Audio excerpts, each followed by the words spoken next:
If you total it all up, what would that represent? It's 18,000 emails, 10,000 phone calls roughly. Those are if they're logged. And God knows that Gabriel's not always logging those calls. And not just Gabriel. And that's 516 presentations or meetings broken into work days. So you can reverse it is what I'm trying to say. You can take, well, what's the desired output? Look at your previous years. How much output did you give last year, the year before, to attain whatever goal you achieved, and then work it around.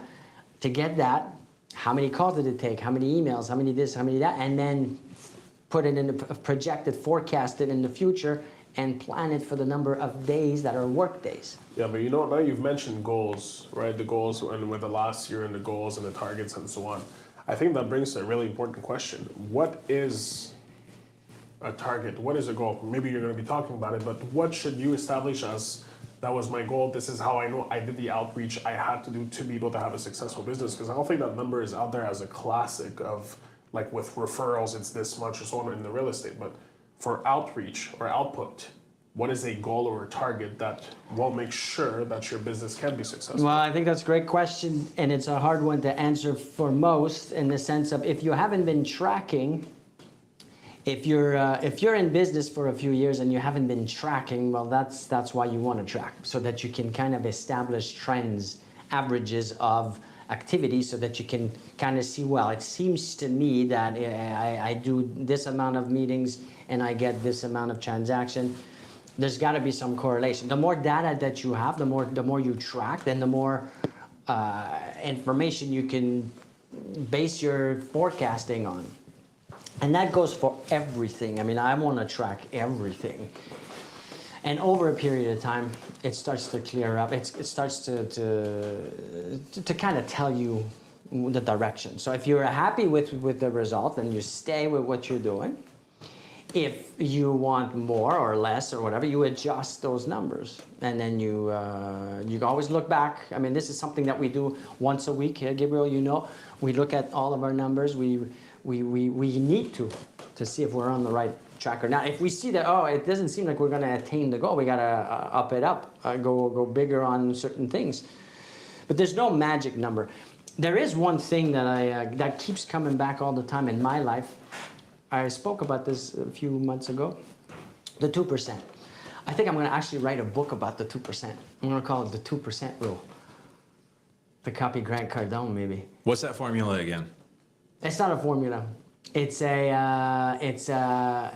2% keeps to come back all the time as to the conversion. I do online leads. We do a campaign that's 3 months, that's a year. We do email blasts. We do phone campaigns. We do, you name it, the 2% conversion keeps coming back. And when I say 2, it's not always smack on the 2, but it's 1.8, 2.7. Yeah. It's always around the 2-ish figure. So the other day on the weekend, I'm exchanging conversations with Mike about something. I forget what it was. And then I start Googling conversions per industry. And the average, again, for all industries, that it be service, that it be product, that it be this, that, it's very detailed. It was about 1.8, 1.9, 1.7, 1.8, again, hovering around the 2. That's why I say, to me, there's something there. And I think it's powerful. So if you target something, someone, a group, a this, a that, a campaign, expect at the bare minimum that 2% return. You can't go wrong. I mean, if you end up closing or converting higher, 5, 10, 15, then you'll be very happy. But at least if you stay with that 2%, well, what's going to happen is that you're not going to get all depressed after a period of time if you don't get the 2, because you've planned for it.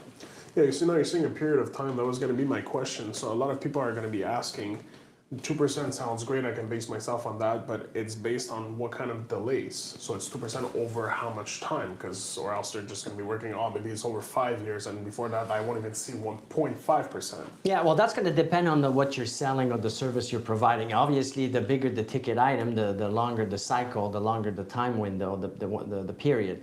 If I'm selling something very inexpensive online, that's kind of we call them impulse buys, then that's going to be different. It's going to be more quicker in the sense of you see the thing, you buy it, it's done. But if you're buying a yacht or a private plane or a real estate, the window, the cycle is going to be longer.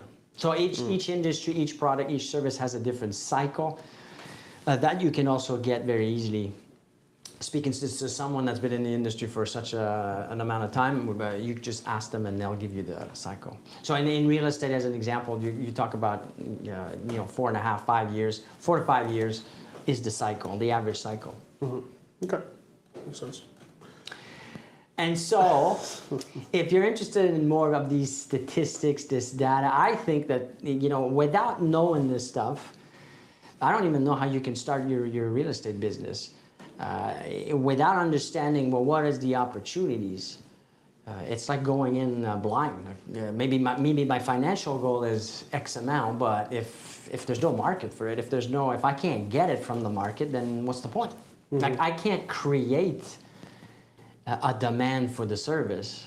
We are servicing the demand, but I can't create it. What am I going to do? Go buy houses and sell them? I mean, I guess I could, but the normal person will not be able to do any of this. No, but there's still ways to be able to generate the business. You can't think automatically that it's true. It's a good example of I'm not just gonna buy the house to be able to sell it to create the service itself, but you can always generate though. And how I mean that is that not by waiting for your phone to ring, but to actually have softwares and platforms actually work for you to have clients pop up for the service to then be needed. That wouldn't be there if you didn't do it. But maybe I communicated in the sense of what I'm saying is if we know, example, in the province of Quebec, last year, 88,000 transactions took place across the province, 88,000. Mm-hmm. Now, if we look back at in 2019, 2020, all 2021, if it's always in and around that window of 80, 90,000, I can't create more. The demand is what it is. I don't know. If I said, let's change the industry. If I said, okay, I have this new flavored tangerine Coke, maybe it exists, but there's no one that wants it, or there's this very tiny segment, then it could be a great idea. It could be tasting delicious, but no one wants it. You gotta know. That's why they do, when they launch products, they do these market studies. And so why not do that in real estate? Why not understand the number of transactions that takes place in an area or in the province or vice versa? How many people live in the province, in the greater Montreal, is what we looked at to identify, well, what's the potential here? Now, for most, these are big numbers and you'll have plenty of business. But it's still the exercise of understanding and knowing this that I think is crucial to a successful real estate business. It's beautifully said. Beautifully said. The other thing that I want to clarify with anybody here that's watching is that how do you know what to pay yourself based on what you're actually making yearly as a real estate broker? It's kind of a funny situation, but I've met thousands of brokers and I always ask, well, what's your goal? It always hovers around the 100, the 150 range for the most part. But is salary and revenues the same? No. What's the difference? Revenue is how much you clear. Salary is how much you give to yourself after you've cleared. So how much you live on. So to clarify what Gabriel was saying, clear, I wouldn't use that word necessarily, but maybe it is. Generate. Yeah, what are the sales you generated? So the growth, yeah, exactly. Out of that business sales, gross revenues, what can I pay myself? Mm-hmm. Jay, you have your microphone on. I don't know if you wanted to maybe give us an insight on what you think about the topic, or you mean you can't spend it all? You can, and that's kind of what happens. Is that what happens? And especially around this time of year too. I think if I speak for anybody who's a travailleur autonome, then this weekend, last weekend are the weekends that not only are you completing your UFCs, but you're also going through all your bills and you're making sure you have everything for your tax, for your accountant, because this is the time. And if you didn't do it, then you might have a surprise for yourself. And those are some very unlucky numbers. That's not going to the casino at all. You see videos on YouTube, you see videos on social media. business people or people trying to sell you things, they say, oh, well, I grossed 100 million, 50 million, 20 million, $10 million. And I think that it's misunderstood, or most people think that, oh, he made 10 million, and he, the person, paid himself 10 or 20 or 50 or whatever.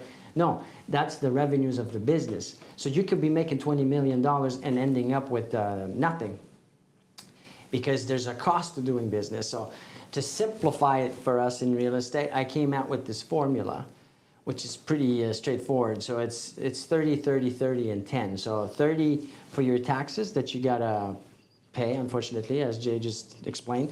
You've got the operating, the marketing, the sales cost, the operating cost, meaning the office, your car, your phone, so on and so forth, another 30%. The salary you want to give yourself is another 30, so you got 30, 30, 30, that's 90. Then there's a 10% left. Now, what about you gave yourself that 10%? Let's call it profit.